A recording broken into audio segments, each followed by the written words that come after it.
બોલે સદગુરુદેવ કી જય, સત સનાતન ધર્મની જય, સર્વે સંતો ભક્તોની જય।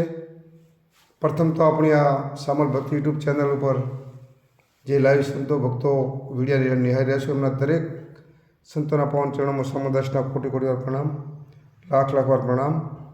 તો આજે મારા વાલા ભક્તો, વાલા સંતો, આજે આપણી સમક્ષ સૂક્ષ્મણા નાડી છે, જે સૂક્ષ્મણા નાડીની પૂરેપૂરી માહિતી આપવાની છે। સૂક્ષ્મણા નાડી વસ્તુ શું છે એના વિશે આપ સર્વેની કૃપાથી, આપ સર્વેની દયાથી આજે એક સૂક્ષ્મણા નાડીનો પૂરેપૂરો ખુલાસો કરવાનો છે આપ સર્વેની કૃપાથી। હું કંઈ પરિપૂર્ણ છું એવું નથી, હું જ્ઞાની છું એવું નથી, પણ મારા અંતરમાં, મારી બુદ્ધિમાં જે કંઈ મને આપની સમક્ષ આપના આશીર્વાદથી જે કંઈ મળ્યું છે એ આપ સૌના આશીર્વાદ છે। એટલે સૂક્ષ્મણા નાડી વિશેની આપણને થોડીક માહિતી હું આપવાનો છું, એટલે વિડીયો પૂરેપૂરું ધ્યાનથી સાંભળજો અને બીજા સંતો ભક્તોમાં વિડીયોને મોકલવાની પણ કોશિશ કરજો, એટલે ધીરે ધીરે અમુક ઘણા સંતો ભક્તો ભાઈ આ વિડીયો પહોંચે અને મારામાં કંઈ પણ ભૂલ હોય તો મને પણ એ શબ્દની કંઈ ખબર પડે। એટલે દરેક સંતોના પાવન ચરણો વંદન કરું છું અને પ્રણામ કરું છું। તો આજે હવે ખુલાસો કરું છું સૂક્ષ્મણા નાડીનું મહત્ત્વ, સૂક્ષ્મણા નાડીની પૂરેપૂરી માહિતી શું છે। તો સંતોના કહેવા, પણ બીજું કહી દઉં કે આ શબ્દો સંતોના છે, મારું નથી, તમારા જેવા આદિ સંતો ભક્તોનું છે। એ જ શબ્દ છે, મારા શબ્દો કંઈ હારે છે નહીં, સંતોના શબ્દો છે। તો સંતોના કહેવા પ્રમાણે ટૂંકમાં કે નાભી કમળથી માંડી અને મેરુદંડા અંકુર સુધી, નાભી કમળથી માંડી અને મેરુદંડા અંકુર સુધી 72,000 નાડીઓ સંતોએ બતાવી છે। એમાં નાભી કમળથી નીચેના ભાગની અંદર 10 નાડીઓ બતાવી છે સંતોએ, અને નાભી કમળથી ઉપરના ભાગમાં 10 નાડીઓ બતાવી છે સંતોએ। એટલે આપણે વાત કરવાની છે સૂક્ષ્મ નાડીની। એટલે ઉપરની જે 10 નાડીઓ છે, આપણે ઘણી વખત 10 દરવાજાના ખુલાસા કર્યા છે, એ 10 નાડીઓ 10 દરવાજાના આધીન છે। હવે વાત રહી એ નાભી કમળથી ઉપરના ભાગમાં જે 10 નાડીઓ છે એમાં 3 નાડી મહત્ત્વની છે। એમાં 3 નાડીઓ આપણી આવી છે ઈંગળા, પીંગળા અને સૂક્ષ્મણા। આપણે માહિતી આપવાની છે સૂક્ષ્મણા નાડી વિશે। હવે ઈંગળા, પીંગળા અને સૂક્ષ્મણા, હવે ડાબી ચાલે એને સંતોએ ઈંગળા કીધી છે અને જમણી છે પીંગળા। બે દોરા બરોબર થાય એટલે એને સંતોએ સૂક્ષ્મણા નાડી કીધી છે। હવે સૂક્ષ્મણા નાડી ધારો કે આપણા 2 શ્વાસા છે, એક શ્વાસ, ધારો કે 2 સ્કૂટર છે, શ્વાસની 2 સ્કૂટર છે, એક સ્કૂટર આગળ છે અને એક સ્કૂટર પાછળ છે, એમ બે ઓહમ ને સોહમ બે આપણા જે શ્વાસા છે, એ જે શ્વાસા આપણા 2 શ્વાસા છે એની વાત કરીએ કે જે શ્વાસા છે આપણા આવે ઓહમ અને જે બહાર જાય એ સોહમ, આ 2 શ્વાસા છે। આ શ્વાસના આધીન પણ આ બધું આખું આ દેહનું સંચાલન શ્વાસા દ્વારા સંચાલન થઈ રહ્યું છે અત્યારે હાલ।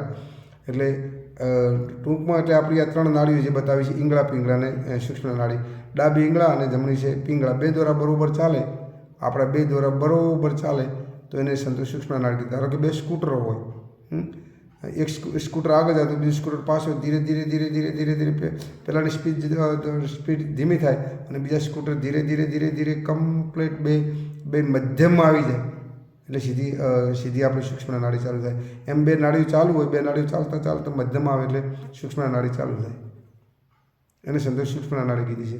હવે ગંગા, જમના અને સરસ્વતી, અમુક સંતોએ પણ કીધું છે કે જે સરસ્વતી નાડી છે એને સંતોષ સૂક્ષ્મ નાડી બતાવી છે। ગંગા, જમના, ડાબી ગંગા, જમણી જમના, એમ નદીઓ પણ બતાવી છે, ગંગા, જમના અને સરસ્વતી, આ 3 નાડી। આપણે વાત કરવાની સૂક્ષ્મણા નાડી। સંતોએ કીધું કે સૂક્ષ્મણા નાડીમાં ભજન કરવું, સૂક્ષ્મણા નાડીમાં ભજન કરવું। હવે સૂક્ષ્મણા નાડીમાં ભજન કરવાનું શા માટે કીધું? ભજન તો સંતોએ અહોનિશ હરદમ પળે મેમાં ગુરુની વખાણું, પળે શ્વાસે સ્મરણ કરવાનું તો સંતોએ આપણને કીધું છે। પણ સૂક્ષ્મણા નાડીને મહત્વ શા માટે આપ્યું છે? સૂક્ષ્મણા નાડીમાં જ સ્મરણ ભજન કેમ કરવાનું કીધું છે? એનો તમને ટૂંકમાં ખુલાસો કરવા માટે આ વિડીયો બનાવ્યો છે। તો સૂક્ષ્મણા નાડીનું સ્મરણ કરવા માટે એટલા માટે સંતોએ કીધું છે કે આપણી જે સૂક્ષ્મણા નાડી છે, સૂક્ષ્મણા નાડી એટલી બધી ખરાબ નાડી છે, એટલી બધી ક્રૂર નાડી છે કે એમાં ભજન સિવાય તમે બીજું કંઈ કરી ન શકો। તમારી સૂક્ષ્મણા નાડી ચાલતી હોય અને તમે કોઈ પણ કાર્ય કરો, કોઈ પણ સફળતા મેળવવા માટે કોઈ પણ કાર્ય કરો, આપણને ખ્યાલ ના હોય કે આપણી સૂક્ષ્મણા નાડી ચાલે છે, એમાં તમે ગમે તે કાર્ય કરો, સારું કાર્યમાં કરો એટલે એમાં વિઘ્ન આવે ને આવે। એટલે સંતોએ ગોતીને કહી દીધું કે જ્યારે સૂક્ષ્મ નાડી ચાલતી હોય સંતોને ખ્યાલ આવી જાય કે આમ સૂક્ષ્મ નાડી ક્યારે ચાલતી હોય. સૂક્ષ્મ નાડી ચાલતી હોય ત્યારે કંઈ પણ નહીં કરવું, ફક્ત ને ફક્ત હરિના ગુરુના ભજનમાં લાગી જાઉં, ગુરુના સ્મરણ, ગુરુના વચનમાં લાગી જાઉં. એની પળ ખસી જાય, કીધું પળે મોતી પાકતમ, એક પળ ખસી જાય એટલા માટે પળ સૂક્ષ્મ નાડીમાં વિઘ્ન આવે જ છે. કોઈ પણ કાર્ય આપણે નથી કે આની નાડી ઠેકાણે નથી એટલે બોલી ગયો, પછી 1-2-5 મિનિટની અંદર પાછું હતું એવું ને એવું.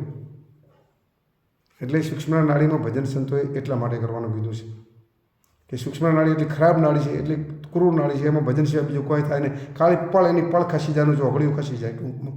અને એ તો તમને ખ્યાલ છે કે આ શ્વાસાનું કેટલું સંતોએ મહત્ત્વ આપ્યું છે. આ શ્વાસા ઉપર તો સંતોએ મરણ જન્મ નક્કી કરે છે. સૂક્ષ્મ નાડીઓને બીજું કહી દઉં કે સૂક્ષ્મ નાડીની માહિતી આપવાની છે. બીજી એક ટૂંકમાં માહિતી યાદ આવ્યું એટલે કહી દઉં કે સૂક્ષ્મ નાડીમાં એક સંતે પુસ્તક છાપવા માટે આપી દીધું અને પુસ્તકમાં લખી દીધું, લખવા આપી દીધું, પ્રેસમાં છાપવા માટે આપ્યું અને એમાં સંતે લખી દીધું કે સૂક્ષ્મ નાડીમાં ભજન કરવું. હવે પ્રેસમાં છાપવા માટે આપી દીધું અને પ્રેસવાળે ભૂલથી સૂક્ષ્મ નાડીમાં ભજનની જગ્યાએ ભોજન લખી નાખ્યું.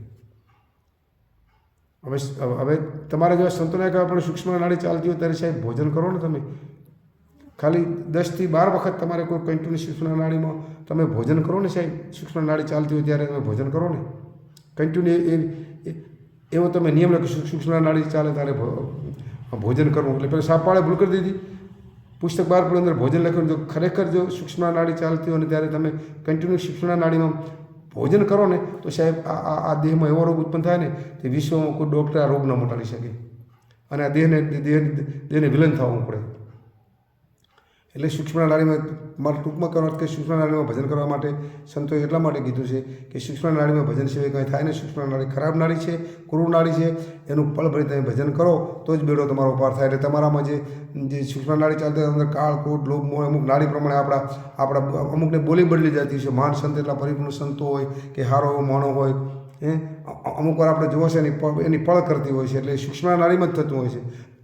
એટલે ટૂંકમાં સૂક્ષ્મ નાડીનું ધ્યાન રાખવાનું. સૂક્ષ્મ નાડી આપણને ખ્યાલ પડે કે થોડીક ચાલે છે ત્યારે એમાં કોઈ દિવસ ઉતાવળ કરવાની નહીં, એમાં સારા કાર્યો કરવાના. ફક્ત ને ફક્ત તમને આપણે ખ્યાલ આવી જાય, થોડો ઘણો ખ્યાલ પડે કે સૂક્ષ્મ ના જાય, બસ ગુરુના વચનમાં રહેવું, એના ભજનમાં રહેવું. કાંઈ ભૂલ તો ક્ષમા કરજો. આટલું કંઈ મારી વાણીને વિરામ આપું છું. સદગુરુદેવ કી જય.